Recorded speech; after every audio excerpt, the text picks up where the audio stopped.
Então vamos lá. Deixa eu tentar falar um pouquinho sobre a proposta desse curso, que se chama Conversações de Cinema Brasileiro, sobre cinema brasileiro, e que, na verdade, enfim, é uma tentativa de dar um prosseguimento, não é direto, em relação àquele curso anterior, que foram conversações sobre a história do cinema, que a ABC achou que foi muito bom, que foi muito interessante, que fez um certo sucesso, e eles me pediram para tentar fazer alguma coisa mais ou menos na mesma natureza em relação ao cinema brasileiro. Eu, na verdade, assim, propus uma coisa bastante diferente. Não é sobre a história do cinema brasileiro, esse é o primeiro ponto. É sobre o universo do cinema brasileiro, mas são, na verdade, 6 filmes específicos desse universo. São filmes de variadas épocas, o mais antigo Limite. O mais recente, se a gente tiver acesso, o filme da Paula Gaetan, que estreou esse ano em Tiradentes. Então, na verdade, é um universo que cobre um pouco mais de 90 anos da história do cinema brasileiro, mas não se volta para o processo histórico, se volta para uma relação possível, que eu vou tentar desenvolver, entre esses 6 filmes específicos e algumas ideias que estariam por trás de um certo paradigma, no fundo científico, por trás de uma forma de ciência mais contemporânea, que é a física quântica, ou, de uma maneira mais ampla, a quântica, e seria uma forma de tentar perceber, discutir, ler, interpretar esses filmes à luz de digamos assim, uma percepção mais contemporânea a partir de algumas ideias ou de algumas proposições que a física quântica tem. No fundo, desde meados do século passado, ou mais precisamente na mesma época que o limite foi feito, a física quântica ela surge nas suas proposições mais fundamentais ali nos anos 30 do século passado. Então, de alguma maneira, ela é contemporânea desse conjunto de filmes que chega até nós, mas essa proposição ela não é uma proposição em torno do processo histórico, porque justamente essa forma de pensar a física, ou seja, a natureza, o universo, ela não é mais uma forma linear. E o linear aí não é só uma ideia de sucessão, de sucessividade, de antes e depois, alguma coisa que a história toma como uma referência para se organizar, para estabelecer o seu discurso, etc. A física não linear, ela, na verdade, procura entender mais do que a sucessão, a coexistência das coisas de alguma maneira, essa coexistência ela acaba implicando certas noções de tempo e de espaço, que não são as tradicionais. É uma coisa curiosa que nós, brasileiros, temos sempre uma percepção do Brasil como um país bagunçado, um país que não consegue terminar aquilo que se propõe, um país que está sempre retrocedendo, um país que, na verdade, estaria caminhando em meio à história de uma maneira errática. Essas percepções sempre existiram, às vezes sob a forma de ditados muito simples, aquela história do nadar, nadar, nadar e morrer na praia, ou seja, não concluir ali a tarefa a que se propôs.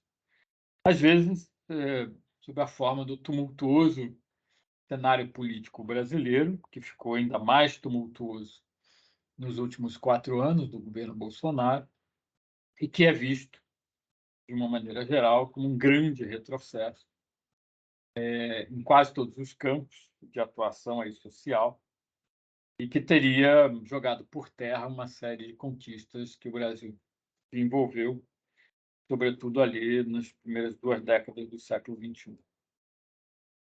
Essa percepção, que em geral é negativa, ela empresta essa ideia de um país bagunçado, de um país sem ira nem beira, de um país sem lenço, sem documento, de um país sem, digamos assim, um projeto mais definido, seja o projeto geral de nação, seja a vida social cotidiana, que igualmente ela se apresentaria de uma forma quase incontrolável, porque você sai de casa e não sabe muito bem se, enfim, o sinal de trânsito vai funcionar, se o motorista não vai avançar o sinal, se o guarda vai aplicar a lei do jeito que ele tem que aplicar, e por aí vai. Ou seja, cada dia seria uma espécie de aventura no país chamado Brasil, e existe essa percepção de que essa condição, essa natureza, ou essa forma de ser seria, no fundo, amplamente negativa. Mas, para uma perspectiva que envolvesse aí algumas das noções que a quântica trouxe, não necessariamente.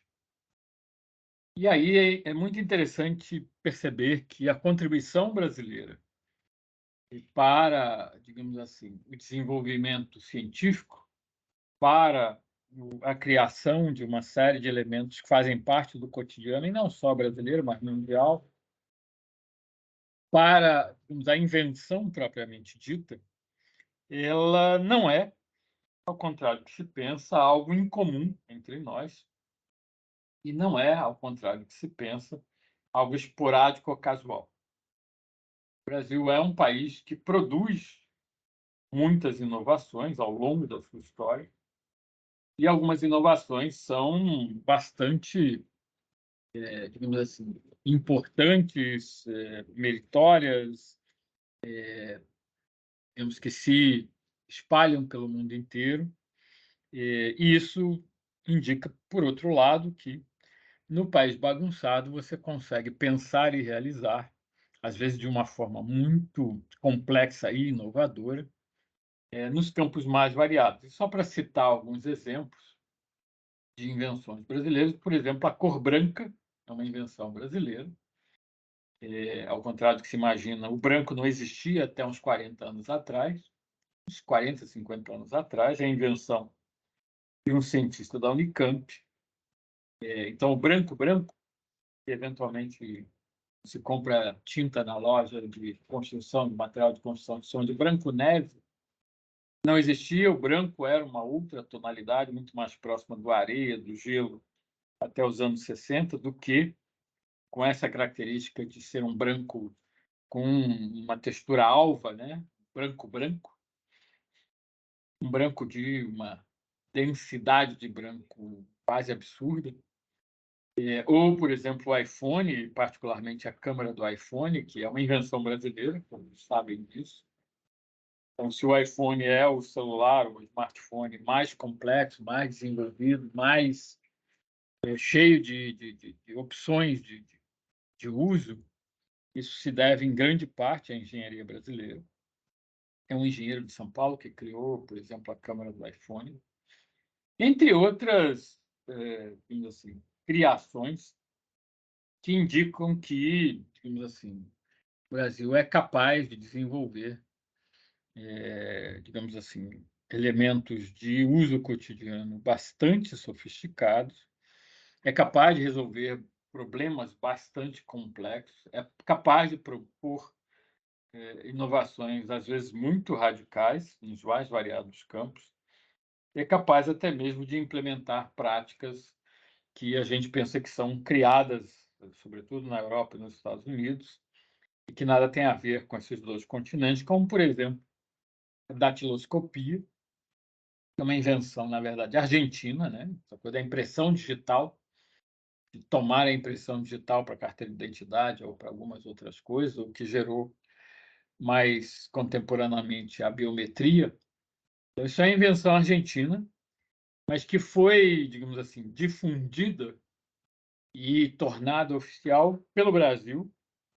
A datiloscopia foi proposta pelo Félix Pacheco como principal método de identificação do cidadão num congresso que aconteceu no Rio de Janeiro em 1905. E, digamos assim, a gente fica hoje em dia sabendo de impressão digital por série de streaming vinda dos Estados Unidos, quando isso nada tem a ver com eles não criaram isso, não desenvolveram isso, não pensaram isso.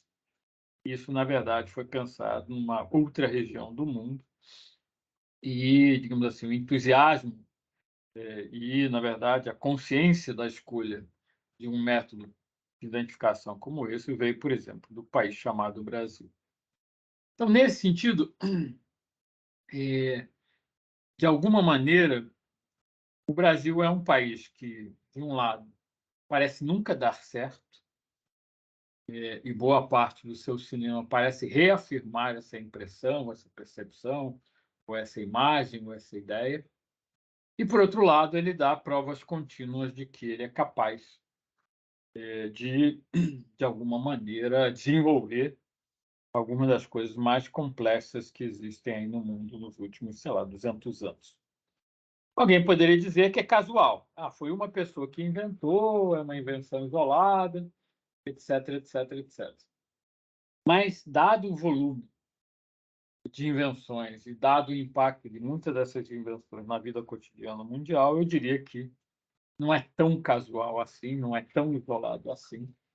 Isso provém de uma sociedade que se adaptou relativamente bem ao mundo contemporâneo. E aí a gente tem que se perguntar o que é de fato esse mundo contemporâneo e como é que ele pode ser percebido no cotidiano social ou, mais diretamente, na atividade cinematográfica e audiovisual, por exemplo, na forma como se faz um filme hoje em dia, trabalhando sobretudo a partir do computador e daquilo que o computador pode proporcionar de ferramenta de criação para esse audiovisual. Sendo que aí a gente tem que ser muito preciso e muito perceptivo de quando a gente fala de computador, a gente fala de uma tecnologia, de uma máquina que utiliza, sobretudo, um pensamento matemático para se organizar ali um conjunto de operações e um conjunto de ações que um programa de computador é capaz de executar. E pensar que, se o computador é capaz de realizar essas operações e essas ações, ele o faz de uma maneira muito parecida e similar com, digamos assim, a forma como o cérebro humano funciona, a forma como o cérebro humano é capaz de deixar de lado pensamento, um fluxo de pensamento mais linear, e é capaz de, ao contrário, fazer aproximações, associações, conjugações, misturas, que às vezes, na aparência ou de forma imediata, não tem nada a ver entre os elementos dessa composição. Mas, no segundo momento, se percebe ali que aquilo que aparentemente era incompatível ou incongruente gera um resultado muito prático, muito definido, muito até eficiente. Então, quando a gente fala em computador, por exemplo, a gente está falando de uma máquina que não funciona linearmente. A gente está falando de um tipo de matemática que organiza a tecnologia do computador que não é linear. Ou, no fundo, a gente está falando de uma das proposições mais recentes da matemática. A matemática é uma coisa muito antiga e boa parte dos seus fundamentos já existe lá na civilização greco-romana, não necessariamente com os resultados mais corretos ou adequados, mas pelo menos a proposição dos problemas existe há muito tempo, com uma grande exceção de um campo que se chama justamente de equações não lineares. E as equações não lineares são as responsáveis, na verdade, por tudo que acontece no mundo hoje, esse mundo que a gente chama simplesmente de mundo digital, de mundo tecnológico, ou de mundo que, na verdade, está cada vez mais integrando a máquina à vida humana, né? E essas equações não lineares são, de fato, fundamento para um campo de estudo matemático que vai se desenvolver somente no final do século XIX, Então, são chamados estudos complexos caóticos. Quando a gente fala de uma equação linear, não linear, desculpem, quando a gente fala de uma equação não linear, a gente está falando de um sistema que não é simples, não é 1, 2, 3, 4, 5, não é uma adição crescente. A gente está falando de um universo que é, no fundo, irregular ou, muito propriamente, caótico, e no seu caos interno é um sistema complexo, que pode se combinar e se recombinar de formas diferentes, conforme for o momento, a situação, o contexto, a conjuntura, etc. E essa combinação ou recombinação é que cria fenômenos que vão ser chamados, a partir do final do século XIX, de fenômenos complexos ou de fenômenos mais propriamente caóticos, e isso vai ser uma das premissas da física quântica. Talvez a pedra de toque da física quântica seja o que Heisenberg ou Niels Bohr, que são alguns dos físicos que propuseram a quântica lá nos anos 30 do século passado, vão chamar de princípio de indeterminação. Ou seja, você não tem mais condição de definir um sistema natural qualquer e esgotá-lo. Seja porque ele não é fixo, ele se recombina, seja porque você não tem condição de abarcá-lo numa totalidade, não tem condição de esgotá-lo.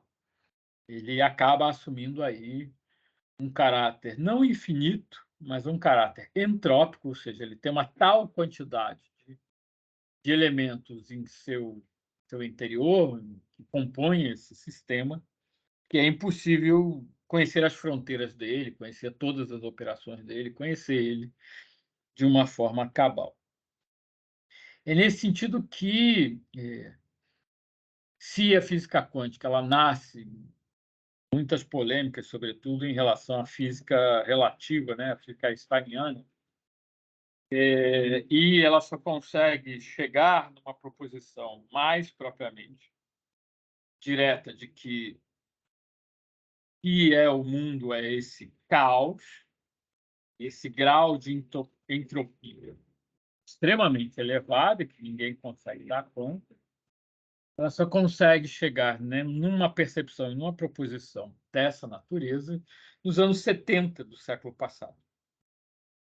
E é justamente nesse momento, nos anos 70 do século passado, que você põe a máquina baseada em equações não lineares, a máquina que é capaz de pensar em várias direções diferentes, a máquina que é capaz de executar várias tarefas de forma simultânea, tarefas muito diferentes entre si, a máquina que é capaz de conjugar várias tarefas entre si, como conjuga vários programas entre si, que é o computador.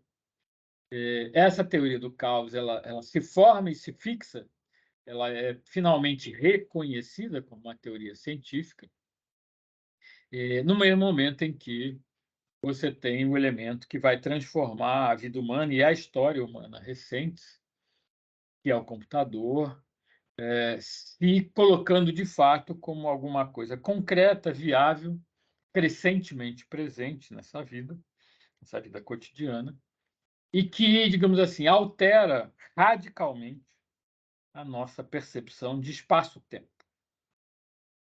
Não vivemos mais um tempo linear, alguns dizem que vivemos um eterno presente, não vivemos mais alguma coisa que a gente mede distância.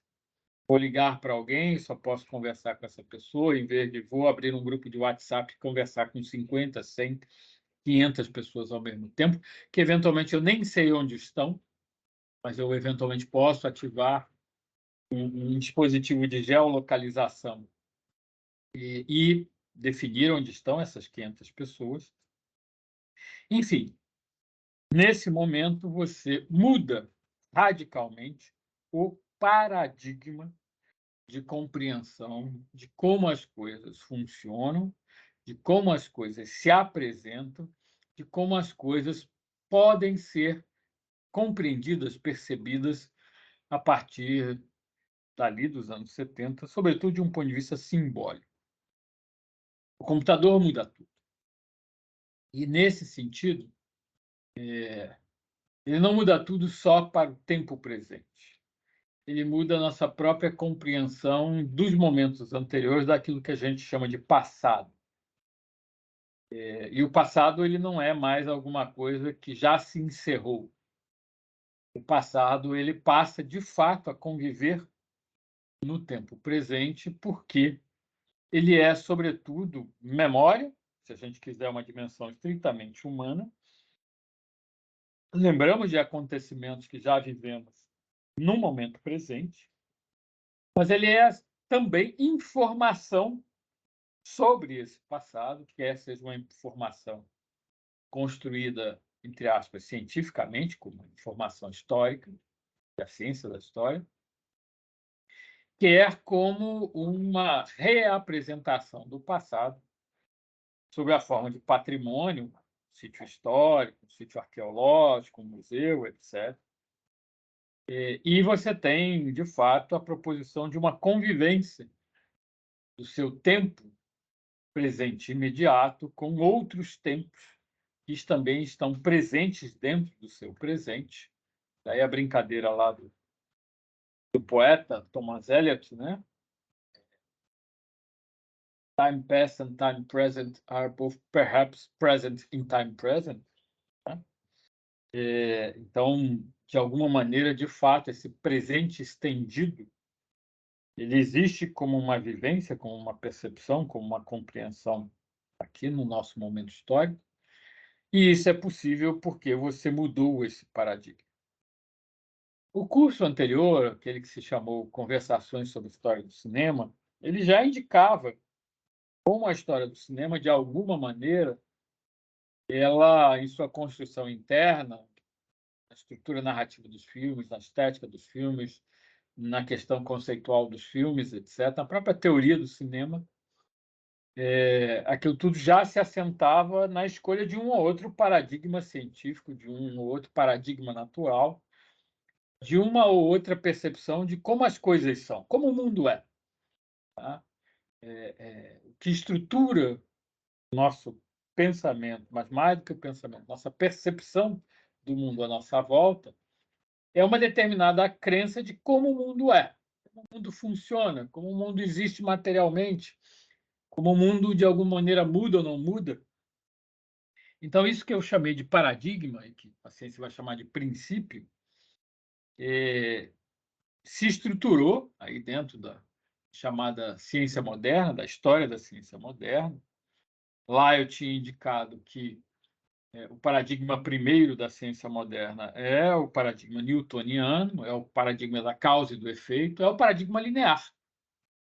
Toda causa gera um efeito, todo efeito tem uma causa. Então, uma coisa se explica pela outra. Não preciso ter a causa se eu tenho o efeito, mas eu sei qual é a causa pelo efeito. E vice-versa, se eu tenho a causa, eu sei qual é a consequência que vai ser gerada. E eu posso já determinar esse momento seguinte, esse momento à frente. Essa percepção, inclusive, é que gera uma crença pronunciada da possibilidade de determinar o futuro. Se eu jogo a maçã para o alto, eu tenho certeza, por uma lei científica, que ela vai cair, porque existe um fenômeno chamado gravidade que vai forçá-la para o chão. Então, se eu jogar a maçã para o alto, eu sei que o futuro da maçã é cair. Então, se eu posso prever o futuro, de alguma maneira, eu posso me antecipar a ele, posso antevê-lo, mas mais do que isso, eu posso me antecipar a ele e desenhá-lo, porque eu já sei quais são as consequências que estão dadas ali no momento seguinte no tempo. Esse paradigma linear, esse paradigma newtoniano, ou esse paradigma da física mecânica, a física newtoniana, ela explica a sucessividade. E na história do cinema, a maior parte dos filmes que foram feitos adotaram essa perspectiva. O mundo é essa sucessão. Então, os filmes são narrativas realistas ou naturalistas, com acontecimentos sucessivos, encadeados por causa e efeito, ou seja, encadeados por elementos de continuidade, e esses elementos, de alguma maneira, articulam os momentos anteriores e os momentos seguintes. Tudo se explica, tudo é claro, tudo é definido. e, eventualmente, eu até posso prever o desenlace. Vai tudo terminar bem ou vai tudo terminar mal, vai tudo ser bom para o herói, não vai tudo ser ruim para o vilão, etc. Esse paradigma que é o que governa ainda hoje o senso comum, né? As pessoas seguiam no mundo por esse paradigma, principalmente, embora não exclusivamente, e ele é um paradigma muito simples, muito básico.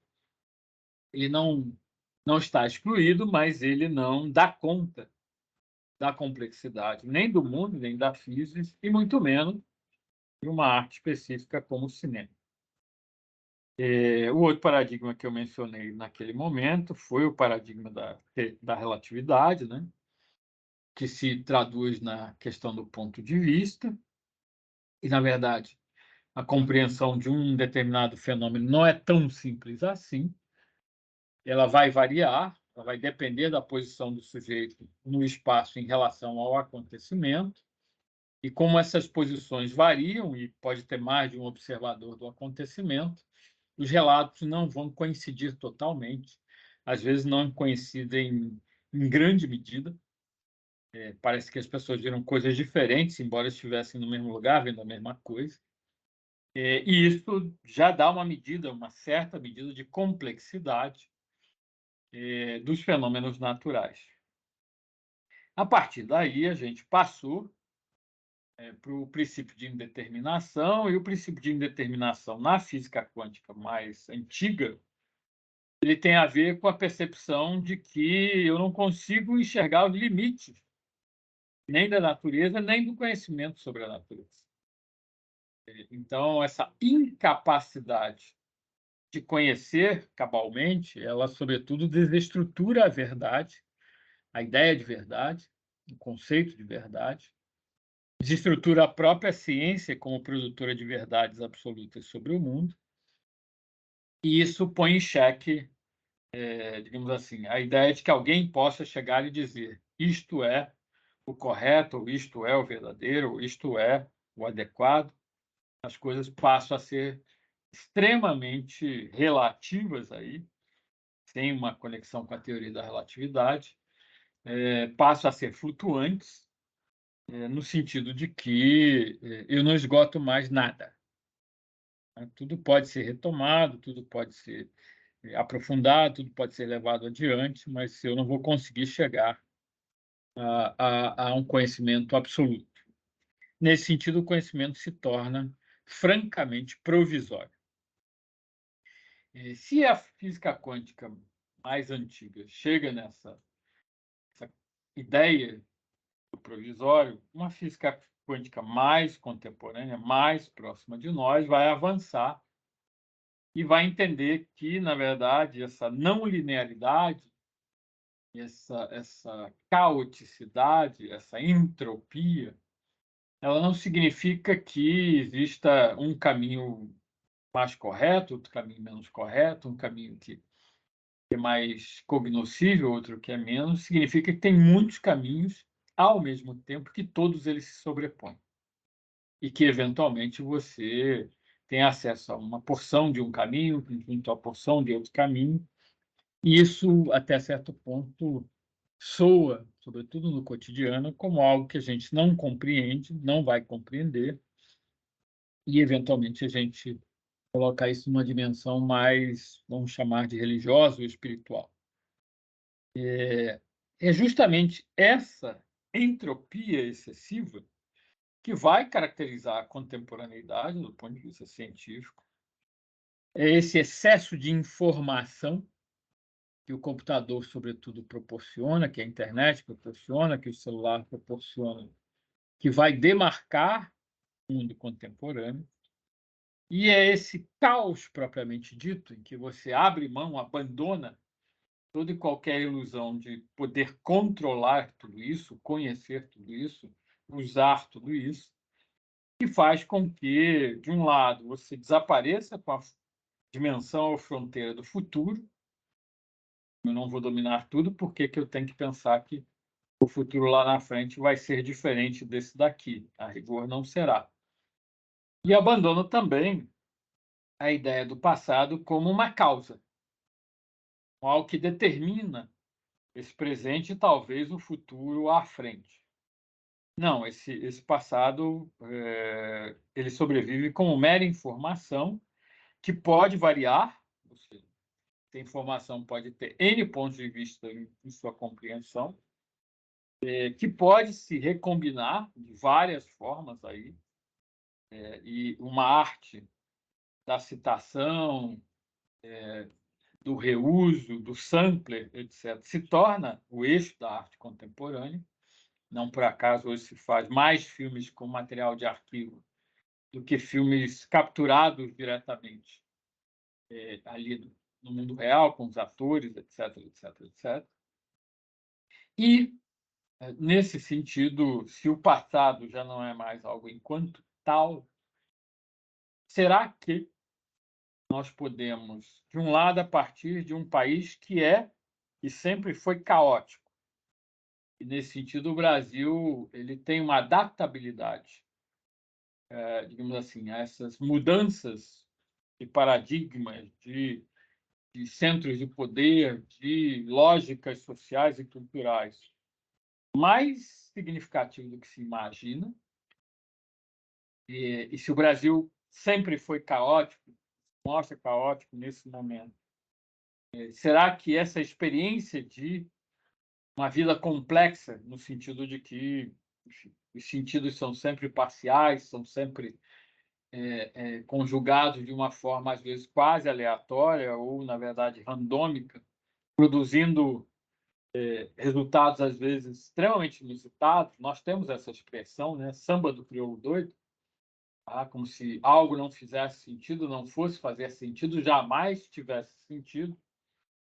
Será que, por ser o país, esse espaço tão caótico desde sempre, é possível que nós tenhamos feito filmes que tenham uma grande dificuldade de enquadramento nas histórias mais tradicionais, se mostrem abertos a uma percepção outra, se mostrem, na verdade, experiências que indicam, talvez, já a presença, digamos assim, dessa outra forma de compreender a física, de compreender a natureza, de compreender o universo, de compreender o mundo. O pressuposto desse curso é esse. Não que ele vá comprovar isso, mas ele vai se abrir à possibilidade de e vai especular sobre isso. E vai tentar aproximar alguns elementos da física mais contemporânea desse conjunto de filmes que aparentemente não tem nada entre si. Um filme não levou ao outro diretamente, não são filmes da mesma corrente estética, da mesma corrente filosófica, da mesma corrente, digamos assim, histórica. Será que esses filmes tão díspares entre si conseguem revelar uma percepção, mais do que isso, uma visão mais complexa do país, na sua aparente falta de conexão com tudo e com todos?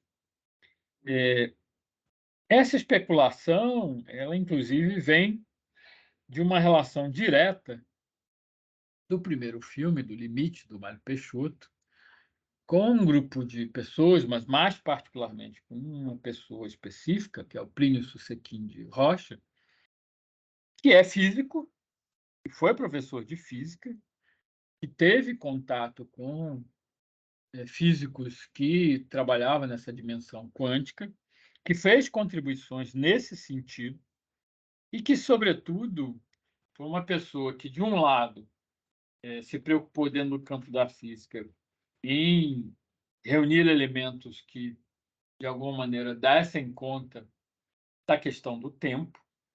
E Plínio era professor de mecânica celeste na Faculdade Nacional de Filosofia, na Universidade do Brasil, desde os anos 30. Ele começou a dar aula de física em 1934.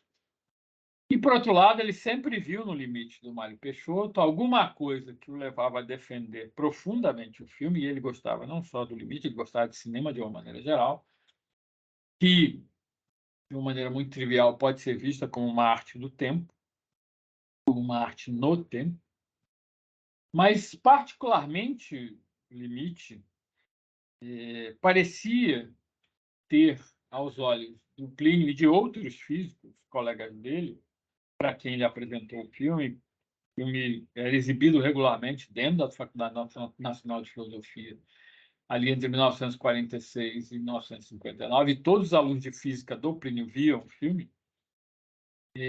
O filme parecia ter, talvez, uma especulação interna sobre a própria ideia do tempo. De alguma maneira, era isso que talvez fascinasse uma figura como o Plínio Susequim de Rocha, mais do que qualquer outra coisa, mais do que o malabarismo estético do filme, mais do que a complexidade narrativa do filme, que, no fundo, é linear, mais do que qualquer outra coisa.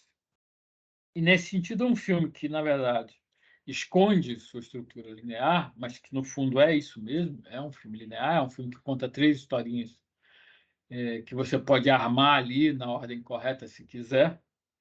Como é que um filme que é, em princípio, linear pôde gerar, pelo menos uma impressão, se não muito mais do que isso, uma teoria, pôde gerar uma teoria de um tempo complexo, pôde gerar ali uma percepção da própria ideia do tempo que não era mais a percepção trivial, a percepção newtoniana, a percepção mais banal de uma noção tão fugidia como essa, que é o tempo. É nesse sentido que o curso, essas conversas, elas querem partir dos filmes, da percepção dos filmes, de ver os filmes, de assistir conjuntamente os filmes, e,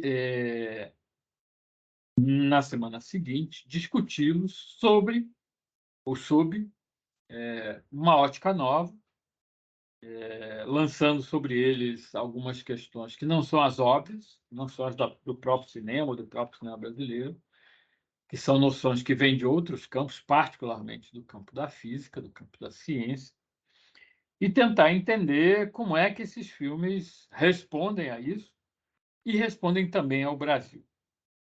Como é que eles, de alguma maneira, não alteram significativamente nada dentro do processo cultural brasileiro.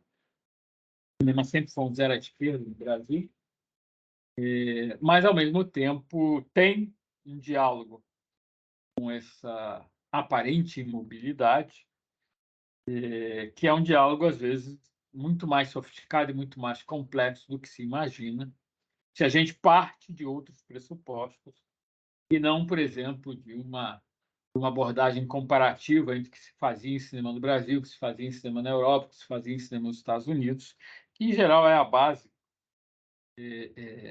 dos estudos cinematográficos brasileiros, e que muitas vezes vai chover no molhado dizer que a gente incorporou Hollywood, que a gente incorporou o neorrealismo, que a gente incorporou a novela vaga, etc. E que temos respostas que têm maior ou menor especificidade em relação a essas referências.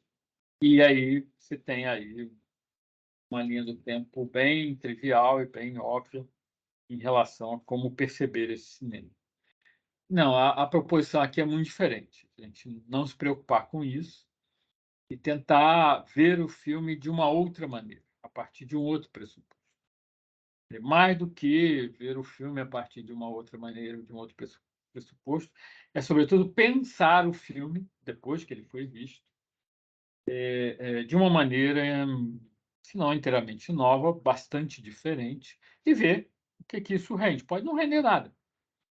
Podemos chegar à conclusão de que aquilo não se encaixa nos filmes que eu escolhi, porque é uma aposta. Alguns deles eu não revejo há muito tempo.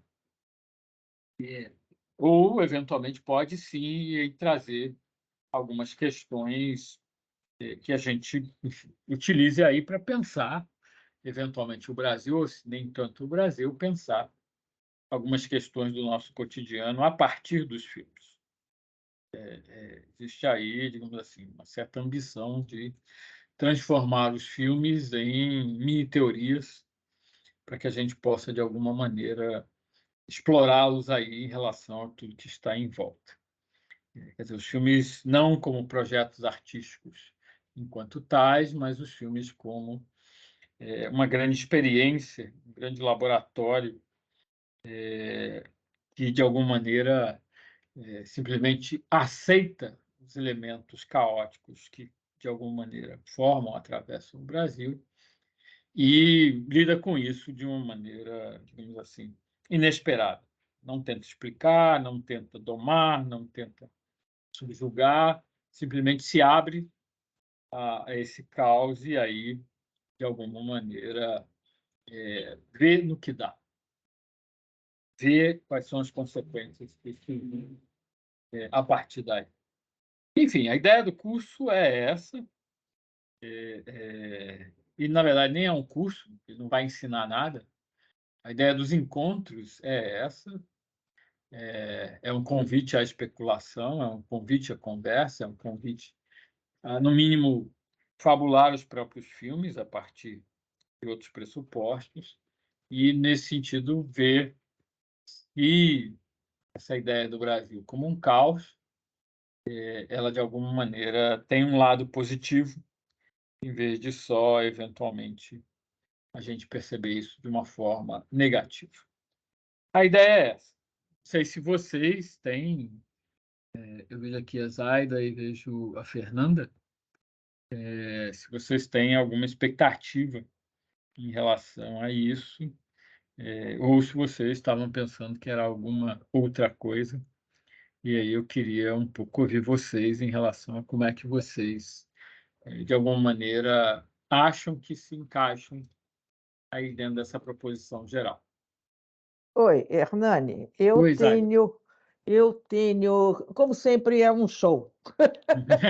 It's so above my head, but de qualquer forma, eu continuo nos Estados Unidos, em Oregon, então eu tenho Ah, problema de tá. hora. Tem Hum, problema de hora, problema de acesso aos filmes, mas já que você disse que vai ser os filmes vistos hum. conjuntamente, você vai passar os filmes aí ou não? É um curso presencial, não te falaram isso, não? Não! Eita! Ah, então dá um É um doce, estou curso, fora. é um curso presencial, vai ser difícil para você, Ah, a é, menos para que mim você é esteja no impossível. Rio de Janeiro. Não, não tô, eu não tô. Daqui É. de Oregon, agora eu vou para o Maine. Eita, não, aí não dá. Aí a Aí gente não teria que dá. fazer diferente. Talvez eu É, pudesse mandar os filmes para você, talvez a gente pudesse fazer uma conversa online, mas aí é bem mais complicado, é, é. tá? Ok, não, não me falaram isso. Então, É, então já foi respondido, mas eu fico assim com água na boca, né? Ué, não por isso. A gente pode, enfim, conversar, a gente pode se encontrar nesse mundo virtual que nos É, acolhe agora, no momento. Enfim, a já, gente leva isso de uma maneira mais pessoal. Eu e você. Não tem problema, não. é. Agora, quando se falou nessa coisa de Hum, universos, caminhos diferentes, esse filme que ganhou o Oscar, hum. Everything, é tudo, como é que é? Everything, Everywhere, at Once. Isso. Não sei o nome em português. Hum. Ele Tudo ao entra mesmo dentro tempo. dessa. Ele entra Entra, aqui? entra, entra, É, entra.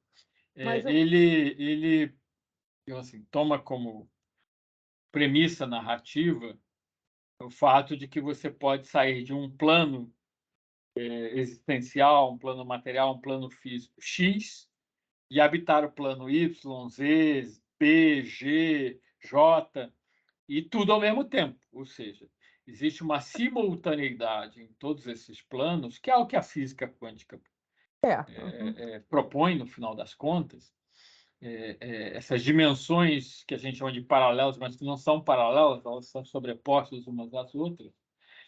Ele brinca com isso, né? A percepção mais banal do filme é que ele está brincando com o metaverso, é, ou seja, é, com a ideia de uma realidade virtual projetada.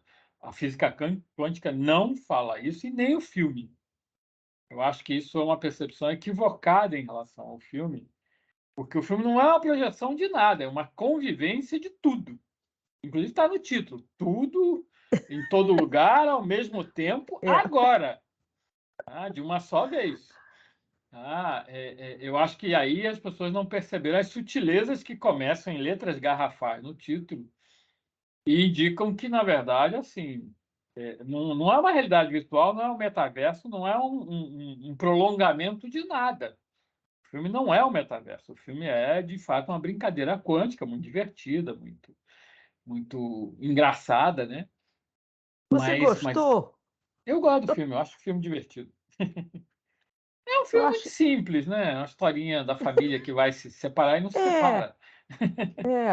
não. E a coisa do imigrante, a coisa Hum, do imposto de renda, isso. tudo isso como é que chama?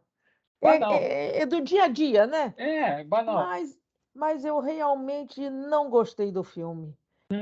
Eu acho ele divertido. Não é um grande filme. Mas para ganhar o É. Oscar? Bom, eu acho que é sempre filme ruim, né? De uma maneira geral, é sempre filme ruim. Mas eu gosto do filme, e o filme tem uma curiosidade, né? Não sei se você sabe, Eu eu acho que gosto de dos atores. montagem. Eu Os gosto dos atores atores. são muito bons Fora e de tal. série. E ele ganhou o Oscar lá de melhor montagem. É. E, Uhum. e é um jovem montador, né? Ele é muito, muito jovem, e ele montou com uma inteligência artificial. Ah, Né? não sabia. É um filme já montado com a ajuda de uma Uau. inteligência artificial. Então, esse prolongamento, que, digamos assim, um ser humano não consegue dar conta em termos de complexidade, eventualmente uma inteligência artificial dá. Uau. Tá?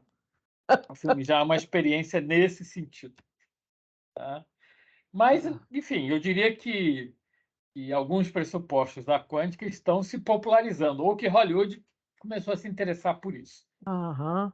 Tá? É. Eu acho que a gente está nesse momento E- e- em que, digamos, isso vai se tornar comum. uma dúvida, Hum, é fora do tema, mas é vamos lá, filme. vamos lá. Ah, o que que você achou do filme Hum. Women Talk, Entre Mulheres, no Brasil? Eu não assisti esse filme. Ah, Eu é. ouvi muitos comentários, as Aham, pessoas gostam bastante do filme. é. Mas É, esse eu acho que, para mim, de todos eles, para mim é o que devia ter ganho. Mas não tem ação. é. É tudo intelectual, conversa, blá, blá, blá. Mas E, ganhou o prêmio de melhor adaptação de Original Screenplay, de roteiro. de roteiro. Porque eu li É. o livro e vi o filme. Mas se Olha. você não viu, não adianta.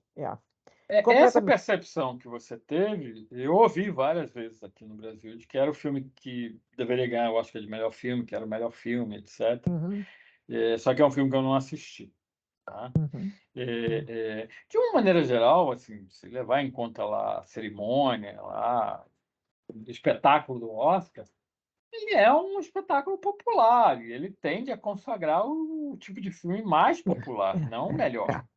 é, é, é, É um prêmio da indústria, não é um prêmio da academia, academia no sentido de universidade, ou um prêmio dos intelectuais. é. Ao É a contrário, mediocridade é, consagrada. às vezes sim, às vezes não, porque às vezes o popular é mais sofisticado do que a gente imagina. Pode ser que eu É, seja, como é que chama, elitista, ou então. é, às vezes a gente tem que ter essa É, abertura, porque inclusive são pressupostos diferentes. O popular é uma linguagem muito diferente da linguagem dita mais sofisticada, mais complexa, mais isso, mais aquilo. O popular tem uma outra lógica, e é isso é importante, né? A quântica vai dizer isso. Existem muitas lógicas que convivem entre si, e às vezes uma coisa que parece popular e parece também intelectual, às vezes é uma coisa que parece popular e parece hermética, etc. Às vezes a gente compreende determinadas passagens e não compreende outras, mas, sobretudo, o espetáculo popular, ele é um espetáculo que tenta, usando lá a expressão antiga, lá, junguiana, né? É um espetáculo uhum, que tenta capturar o inconsciente coletivo, né? uhum, É isso que, na verdade, guia o filme popular. Ele tenta ser uma espécie de tradução do que a média das pessoas está sentindo, pensando, enfim, querendo, desejando, etc. E também, às vezes, o espetáculo se propõe a ser uma tradução mais aparentemente simples, de processos, às vezes, aparentemente muito complexos, porque, na verdade, não tem complexidade nenhuma, para, digamos, um público mais amplo, né? E, no fundo, a questão não é nem se é popular ou se não é popular, a questão é como é que você faz o popular de uma maneira criativa ou não. Nesse sentido, você pode dizer que o filme lá do Everything Everywhere não é tão criativo quanto se imaginaria, né? Porque você reduz as proposições ali do filme a 2 ou 3 truques e pronto, acabou. O que tem é, digamos assim, mas conjunto de situações que às vezes são muito engraçadas, as interpretações são muito interessantes e tal, mas não vai muito além disso, tá? É, é, é. E aí, o que eu acho que é a questão hoje em dia, esse tipo de espetáculo popular linear vai sobreviver ou você vai ter cada vez mais os everything, everywhere, etc. Tá? Aham. Porque se você compreende o mundo de uma outra maneira, você precisa de um outro cinema.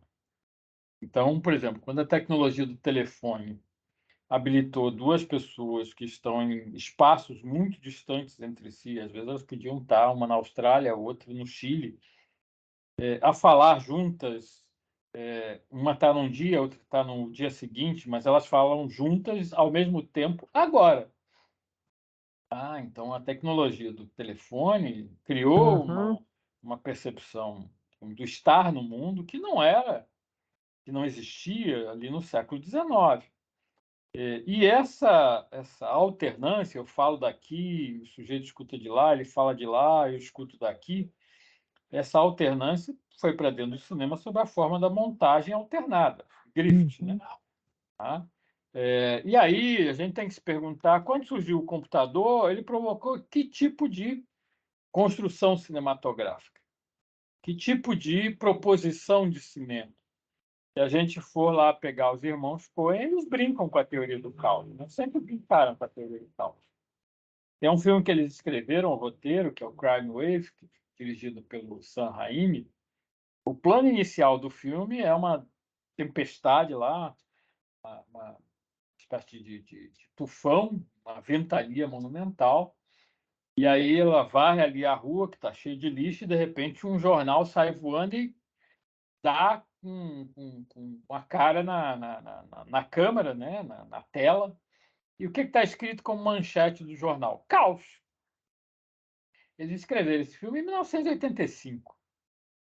Eles já tinham essa consciência de um novo paradigma há 30, 40 anos atrás.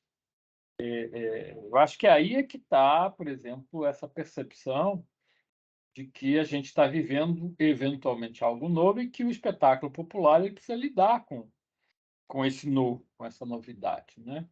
Da mesma forma que o Plínio lá, ao ver o limite lá em 1931, de alguma maneira se sentiu tocado por aquela construção cinematográfica tão inusitada para um Brasil daquele momento, e ele se pôs a pensar e, de alguma maneira, se apaixonou pelo filme e defendeu o filme até morrer. O filme se salvou por causa dele, né? E ele nunca externou mais diretamente o que ele pensava do filme. Mas, como físico, inclusive um físico bastante sofisticado, né? Os colegas dele falam que ele era um físico que era capaz de gerar essas equações não lineares aí de forma nova aqui no Brasil. Ele influenciou ali alguns físicos importantes da França, dos Estados Unidos, etc.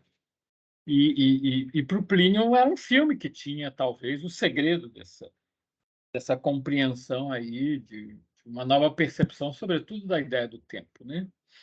E a última mulher do Plínio, né, a Mirce, a tese de doutorado da Mirce é sobre o tempo. Né? Ela se propõe a entender ali como é que, sobretudo, uma filosofia da ciência vê a ideia do tempo e ela tenta esgotar essa ideia através do estudo dela lá, que não é um estudo fácil. uns trechinhos eu não compreendi nada. Imagina. Porque não é a minha praia. Eu não sou cientista, eu não sou físico, eu não sou nada. Eu só aproveito algumas ideias para especular. E acho que a partir daí é possível, de alguma maneira, ter sei lá, insight, essa intuição, e eventualmente ver aquilo que a gente já conhece, eventualmente até bastante, de uma maneira nova. É. E outra coisa, Hum, aí eu termino as minhas perguntas. hum. Ah, você podia dar o nome, porque desses filmes que você vai estudar, ou você prefere não dizer agora? Não, Você está no podia. site, inclusive. Os Tá no 6 site? filmes? Tá, tá. Ah, tá no site? Ah, eu não vi o site. É. Aham. O primeiro é o Então tá. Limite, do Mário Aham. Peixoto, Aham. tá? O segundo é o Telefone, do Eduardo Coutinho, que é um filme que ele fez quando entrou no Antigo IDEC, né, a atual FEMIS, a Escola Aham. de Cinema lá em Paris. O terceiro é o Também Somos Irmãos, que é um filme do Uhum. José Carlos Bulli, feito ali no final dos anos 40. O quarto é As Aventuras Amorosas de um Padeiro, que é uma pornochanchada, dos anos Uhum. 70. O quinto é o Arábia, que é um filme relativamente recente, 2017, 2018, feito em Minas, em Contagem. Contagem não, Ouro Preto, na verdade. E o sexto é o Canto das Amapolas, da Paula Gaetan, que é um filme que foi apresentado em janeiro agora na Mostra de Cinema de Tiradentes. Tá? Uhum. Ok. São esses 6 filmes, são filmes brasileiros, Uhum.